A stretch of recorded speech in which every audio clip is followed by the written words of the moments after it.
നമുക്ക് ഈ journal entries എങ്ങനെ പ്രിപ്പയർ ചെയ്യാന്ന് നോക്കാം. ഇത് കണ്ടോ, 8 മാർക്കിന്റെ ഒരു ക്വസ്റ്റ്യൻ ആണ് കേട്ടോ. നമുക്ക് 8 ട്രാൻസാക്ഷൻ തന്നിട്ടുണ്ട്. അത് ജേണൽ ആക്കി എഴുതുക എങ്ങനെയെന്ന് നോക്കാം. ഫസ്റ്റ് എന്താ പറയണത്, ഡേറ്റ് തന്നിട്ടുണ്ട്. Arun commenced business with cash ₹2 lakh. അപ്പൊ അരുണാണ് ഓണർ. കമൻസ്ഡ് ബിസിനസ് എന്ന് പറഞ്ഞാൽ ബിസിനസ്സിലേക്ക് കൊണ്ടുവന്നു, അല്ലെങ്കിൽ ബിസിനസ് സ്റ്റാർട്ട് ചെയ്തു. എത്ര പൈസ വെച്ചിട്ട്? 2 ലക്ഷം പൈസ വെച്ചിട്ട്. അപ്പൊ അതിന് എൻട്രി എന്താ വരിക എന്ന് വെച്ചാൽ, cash account debit 2 lakh to capital account debit 2 lakh. അതായത് ക്യാപിറ്റൽ അവിടെ ഇൻക്രീസ് ആവുകയാണ്. ഓണർ ക്യാപിറ്റൽ കൊണ്ടുവന്നപ്പോൾ എന്താ ഉണ്ടാവണത്? ക്യാപിറ്റൽ അവിടെ ഇൻക്രീസ് ആവുകയാണ്. അതുകൊണ്ടാണ് അതവിടെ ക്രെഡിറ്റ് ചെയ്തെടുക്കണം. സോറി, ഞാൻ അവിടെ ഡെബിറ്റ് എന്ന് എഴുതി വെച്ചിരിക്കണത്. ക്രെഡിറ്റ് ചെയ്തെടുക്കണം കേട്ടോ. To capital account. 2 എന്ന് പറയുമ്പോൾ നമ്മൾ ക്രെഡിറ്റ് ആണ് എഴുതുക. ഡെബിറ്റ് എഴുതുമ്പോൾ നമ്മൾ അതിൻ്റെ അവിടെ 2 എന്നൊന്നും എഴുതില്ല കേട്ടോ, ശ്രദ്ധിക്കുക. അപ്പോൾ എല്ലാ സമയത്തും എക്സാമിന് വരുന്ന ഏറ്റവും ഇമ്പോർട്ടൻ്റ് എൻട്രി ആണ് ഈ കമൻസ്ഡ് ബിസിനസ് വിത്ത് ക്യാഷ്. അപ്പോൾ അതിൻ്റെ എൻട്രി എന്താണ്? Cash account debit to capital account credit. ഇനി നെക്സ്റ്റ് എന്താണ്? Purchased machinery for cash. അതായത് നമ്മൾ മെഷീനറി വാങ്ങി, അതിനെന്താ എഴുതുക? Machinery account debit to cash account credit. അതായത് മെഷീനറി ഒരു അസറ്റ് ആണ്. അസറ്റ് നമുക്ക് കിട്ടി, അപ്പൊ അസറ്റ് ഇൻക്രീസ് ആയി, അതുകൊണ്ട് ഡെബിറ്റ്. നമ്മുടെ കയ്യിൽ നിന്ന് ക്യാഷ് പോയി, ക്യാഷ് ഒരു അസറ്റ് ആണ്, അസറ്റ് കുറഞ്ഞപ്പോൾ അത് ക്രെഡിറ്റ്. മനസ്സിലായോ? അതുകൊണ്ടാണ് ക്യാഷ് അക്കൗണ്ട് ക്രെഡിറ്റ്. ക്യാഷ് നമ്മുടെ കയ്യിൽ നിന്ന് പോയി, ക്യാഷ് ഒരു അസറ്റ് ആണ്, അസറ്റ് കുറഞ്ഞപ്പോൾ നമ്മൾ ക്രെഡിറ്റ് ചെയ്യണം. Next one, purchased goods from Rahul traders on credit 45,000. നമ്മൾ ഗൂഡ്സ് പർച്ചേസ് ചെയ്യാണ്. ആരുടെ? രാഹുൽ ട്രേഡേഴ്സിന്. പൈസ നമ്മൾ കൊടുത്തോ? ഇല്ല, ക്രെഡിറ്റ് ആണ്. ഓൺ ക്രെഡിറ്റിനാണ് നമ്മൾ സാധനം വാങ്ങിയിരിക്കുന്നത്. അപ്പൊ നമ്മൾ പൈസ കൊടുത്തിട്ടില്ല. അപ്പൊ എങ്ങനെ എൻട്രി വരിക?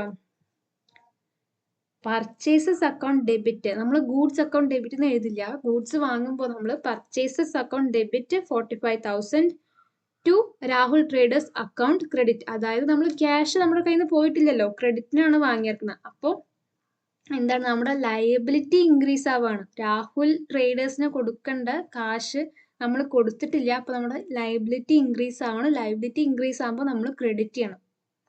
ഓക്കെ. പിന്നെ നമ്മൾ ജേണൽ എൻട്രി എഴുതുമ്പോൾ നരേഷൻ എഴുതാൻ മറക്കരുത് കേട്ടോ. അതാ ബ്രാക്കറ്റിൽ ഞാൻ നരേഷൻ ഇട്ടിട്ടുണ്ട്, അതും കൂടി എഴുതാൻ മറക്കരുത്. അത് നമ്മുടെ ട്രാൻസാക്ഷൻ ആയിട്ട് റിലേറ്റ് ചെയ്തിട്ട് തന്നെ എഴുതാം കേട്ടോ, സിമ്പിളാണ്. അത് ജസ്റ്റ് വായിച്ചു നോക്കിയാൽ മതി, അത് എഴുതാൻ മറക്കരുത് കേട്ടോ. Next, deposited in to Canara bank ₹1 lakh. നമ്മൾ എത്രയാണ് ഡിപ്പോസിറ്റ് ചെയ്യണമെന്ന്? 1 lakh rupees ഡിപ്പോസിറ്റ് ചെയ്യുന്നുണ്ട്. അപ്പൊ അതിന്റെ എൻട്രി എന്താണ്? Bank account debit to cash account credit. എന്താ വെച്ചാൽ നമ്മുടെ കയ്യിൽ നിന്ന് ക്യാഷ് നമ്മൾ ബാങ്കിൽ കിട്ടും. അപ്പൊ ബാങ്കിൽ കൂടി, അസറ്റ് കൂടി, അപ്പൊ നമ്മൾ അസറ്റ് ഡെബിറ്റ് ചെയ്തു. അസറ്റ് കൂടിയപ്പോൾ ഡെബിറ്റ് ചെയ്തു. നമ്മുടെ കയ്യത്തെ ക്യാഷ് കുറഞ്ഞു, അസറ്റ് കുറഞ്ഞു, അപ്പൊ നമ്മളത് ക്രെഡിറ്റ് ചെയ്തു. നെക്സ്റ്റ് എൻട്രി വരുന്നത് settled Rahul traders account. Settled Rahul traders account through check 43,000. നമ്മൾ രാഹുൽ ട്രേഡേഴ്സിന് കൊടുക്കാൻ കുറച്ച് പൈസ കൊടുക്കണ്ടായിരുന്നു അല്ലേ? 45,000 കൊടുക്കണ്ടായിരുന്നു. അതിൽ 43,000 നമ്മൾ ചെക്ക് ആണ് കൊടുത്തത്. അതായത് പൈസ കയ്യിലല്ല കൊടുത്ത്, ചെക്ക് വഴിയാണ് കൊടുത്തത്. അപ്പോൾ നമ്മളിവിടെ to Rahul traders account credit, അതിന്റെ ഓപ്പോസിറ്റ് എഴുതുക, രാഹുൽ ട്രേഡേഴ്സ് അക്കൗണ്ട് ഡെബിറ്റ്. അതായത് നമ്മുടെ ലയബിലിറ്റി കുറഞ്ഞു. ലയബിലിറ്റി കുറയുമ്പോൾ എന്താണ്? ഡെബിറ്റ് ചെയ്യണം. അതുകൊണ്ട് ആ പേര്, അതായത് ആ സപ്ലയറിന്റെ പേര് നമ്മൾ ഡെബിറ്റ് ചെയ്തു. നമ്മൾ ക്യാഷ് അല്ല കൊടുക്കുന്നത്, പകരം ചെക്ക് ആയിട്ടാണ് കൊടുക്കുന്നത്. അതുകൊണ്ട് അവിടെ ടു ബാങ്ക് അക്കൗണ്ട് ക്രെഡിറ്റ്. മനസ്സിലായോ? ഇനിയിപ്പോൾ നമ്മൾ ക്യാഷ് ആണ് കൊടുക്കുന്നത് വിചാരിച്ചോ, അതായത് ചെക്കിന്റെ കാര്യം ഇവിടെ പറഞ്ഞിട്ടില്ല, പെയ്ഡ് 43,000 അത്ര മാത്രമേ പറഞ്ഞിട്ടുള്ളൂ എന്ന് വെച്ചാൽ, അപ്പൊ നമ്മൾ എഴുതേണ്ട എൻട്രി ടു ബാങ്കിന് പകരം ടു ക്യാഷ് എന്നാണ് എഴുതുക. മനസ്സിലായി എന്ന് വിചാരിക്കണം. നെക്സ്റ്റ് എൻട്രി ആണ് പെയ്ഡ് ഇൻഷുറൻസ് ₹3,000. അപ്പം എൻട്രി വരുന്നത് insurance account debit to cash account credit. നമ്മുടെ കയ്യിൽ നിന്ന് ക്യാഷ് പോകുമ്പോൾ നമ്മൾ എഴുതേണ്ട entry to cash account credit എന്നാണ്. ഇപ്പൊ നമ്മളിപ്പോ അടുത്തത് അതേ സെയിം എൻട്രി വരുന്നുണ്ട്, paid salary through cheque. Cheque വഴിയാണെന്ന് ഓർക്കണം. ഇപ്പൊ എന്താ, നമ്മുടെ എൻട്രി വരിക? സാലറി അക്കൗണ്ട് ഡെബിറ്റ് ടു ക്യാഷിന് പകരം നമ്മൾ എന്ത് എഴുതണം? ബാങ്കിന് എഴുതണം. ബാങ്കിന് എത്രയാണ് ഓർക്കണം? 5000. ബാങ്ക് അക്കൗണ്ട് എന്താണ് വരിക? Account credit. ഓക്കെ. ഇനി വേറെ സോൾഡ് ഗൂഡ്സ് ഫോർ 75,000 ഓർത്ത് വയ്ക്കുക. സോൾഡ് ഗൂഡ്സ് സെല് ചെയ്യുമ്പോൾ എന്തൊക്കെയാണ് സംഭവിക്കുക? നമ്മുടെ കയ്യിൽ നിന്ന് എന്താണ് പോവുക? ഒന്നും പോവുന്നില്ല. നമ്മുടെ കുറച്ച് സ്റ്റോക്ക് പോവുക, അത്ര തന്നെയാണ്. അതിൽ എന്താണ് നമുക്ക് കിട്ടുന്ന ഒരു ഇത് പറയുന്നത്? നമ്മുടെ കയ്യിൽ ക്യാഷ് വരും. ക്യാഷ് വന്ന അസറ്റ് കൂടുകയാണ്. അസറ്റ് കൂടി എന്താണ്?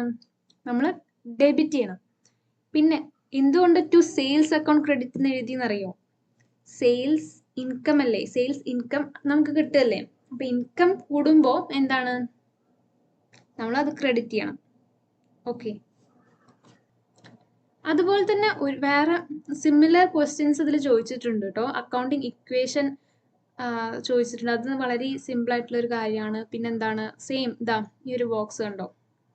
Complete the journal. ഇവിടെ എന്താ ഉണ്ടായിരിക്കണം? Salary account debit to cash account credit തന്നെയാവും. അപ്പൊ ഇവിടെ എന്താ ഉണ്ടായിരിക്കണം? നമ്മുടെ കയ്യിൽ നിന്ന് ക്യാഷ് പോയി, സാലറി ഡെബിറ്റ് ആണ്. അപ്പൊ എന്തായിരിക്കും? നമ്മൾ സാലറി കൊടുത്തതായിരിക്കും. അപ്പൊ നരേഷൻ എന്താ എഴുതുക? Paid salary.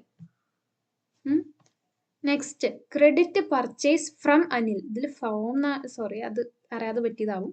Credit purchase from അനിലാണ്. അപ്പൊ നമ്മൾ പർച്ചേസ് ചെയ്യാണ്. അപ്പൊ ഇവിടെ എന്താ എഴുതുക? Purchases account debit to Anil account credit. Cash അല്ലല്ലോ പോയത്. ക്യാഷ് പോയിച്ചാലാണ് ടു ക്യാഷ് അക്കൗണ്ട് ക്രെഡിറ്റ് എന്ന് എഴുതുക.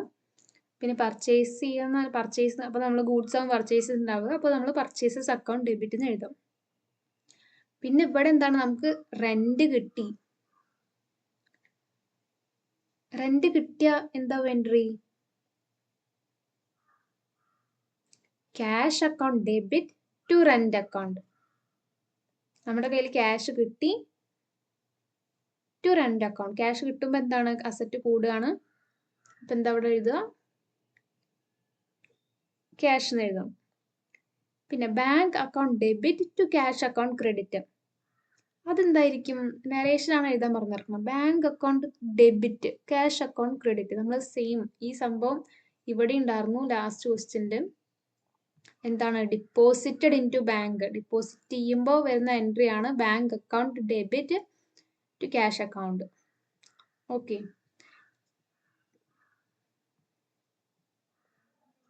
പിന്നെ write two examples of each of the following. ഇതിലൊക്കെ എക്സാമ്പിൾസ് ഒക്കെ എഴുതാൻ പറഞ്ഞിട്ടുണ്ട്. നമ്മളത് ഡിസ്കസ് ചെയ്തിട്ടുണ്ട്. അപ്പൊ അതൊക്കെ ആലോചിച്ച് വെക്കുക. പിന്നെന്താ? വേറെ ക്വസ്റ്റ്യൻ കൂടിയും ചെയ്യാം. ഇങ്ങനെയാണ് അക്കൗണ്ടിങ് ഇക്വേഷൻ പ്രിപ്പയർ ചെയ്യേണ്ട ചെറിയൊരു ഇത്.